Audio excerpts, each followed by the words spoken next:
Hello, my El Paso family. It's Dr. Tiffany here. I just want to take a moment to shout out and say how proud I am of us as a familia here in El Paso. We have come together, united, solidified, and joined together in love. So many people from outside of El Paso have made it a point to come support us, knowing that we're family through the United States of America. We've had people come from Chicago to bring crosses to those individuals we lost. We've had 11-year-old boy come up with an amazing idea called hashtag the El Paso Challenge, wherein he asked us to do 22 kind acts in memorialization of those individuals who lost their lives. Our friend Cara Santana is also doing that. She's come to El Paso, her hometown, and is spreading the love.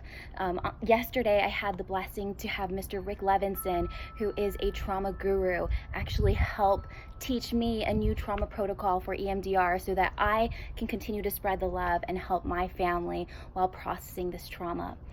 As you know, in the Bible, it states we are blessed to be a blessing, and today I truly felt that. Abundant Living Faith Center is my church, and they allowed several therapists, psychologists, licensed social workers, LCSWs come and stand by to help individuals process everything that had been going on in their lives in light of this circumstance. So today I just want to take a little bit of time to let you know what I saw throughout this process. We are truly hurting, and as much as we feel we're ready to move on, we also have to acknowledge the grief that we're experiencing. There's no right or wrong way for us to process the traumatic event that has happened in our city. What I want to make known to you, and a lot of individuals ask me, why am I feeling this way? I was not directly impacted by this event. It was just indirect, but I'm feeling so overwhelmed by it. I want to give you an understanding as to what is happening with that scenario. Oftentimes, when we have a traumatic event happen, we trigger a constellation, what I call a trauma constellation, in our heads.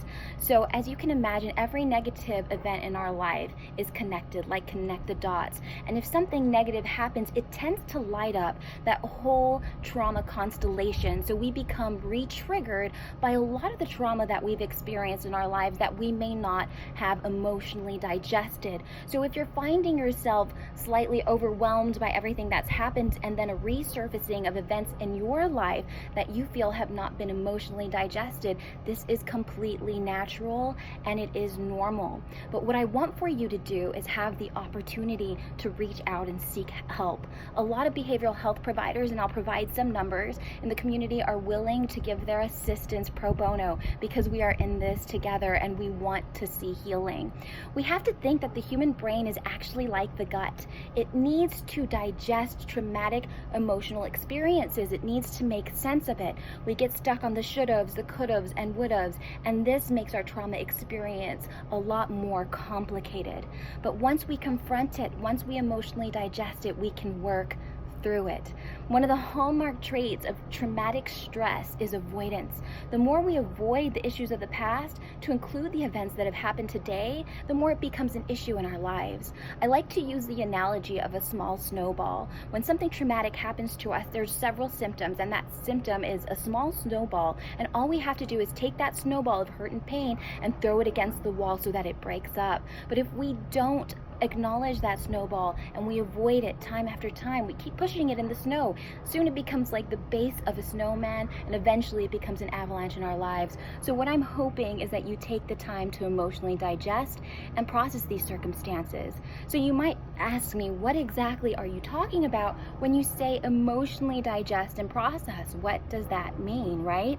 Well, talking to somebody about it is one of the best things we can do, but I caution you, we must talk to individuals who are receptive and validating of our emotional experiences. If we talk to an individual who could care less about what we're going through and says, it's all in your head, it's going to feel dismissive, and it might actually make the situation 10 times worse. So talk to somebody who loves you and cares about you. Of course, have God in the center of everything that you do. One of the things that I recommend is going on a walk. Not many people know, but bilateral stimulation of both hemispheres of your brain actually helps you to emotionally digest information. Bilateral stimulation also has a rhythm to it. Think about when you were a small child, actually not even when you were a small child, you were just a fetus in your mother's womb, right? What was the only thing you really ever heard? It was her heartbeat. And that's what regulated everything that you did in life. Over time, from a neurobiological perspective, we learned that rhythm helps us to emotionally digest and process. A lot of friends had come to me and asked me, Dr. T, what should I do when I'm feeling overwhelmed by this? I said, you know what? Go for a walk. That bilateral stimulation of both hemispheres of your brain, the right and left hemisphere, helps the limbic system truly digest what's going on.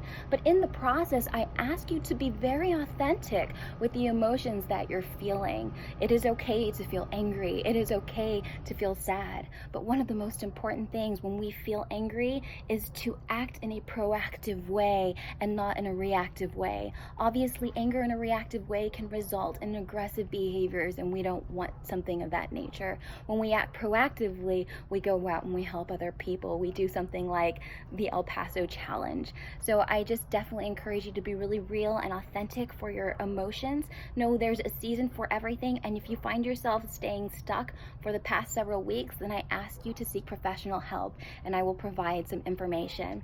I want to kind of reinforce that I do practice what I preach. The other day, Mr. Rick Levinson was such a blessing, and he came and he taught me to do an EMDR protocol.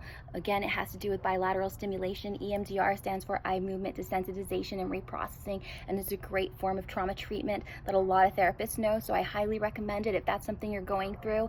It may be something that you are going to address your past because the recent events that happened last Saturday are triggering you. But I just want to share and let you know that you practice what I preach, and I'm trying to fill my own cup so I can continue to pour for others.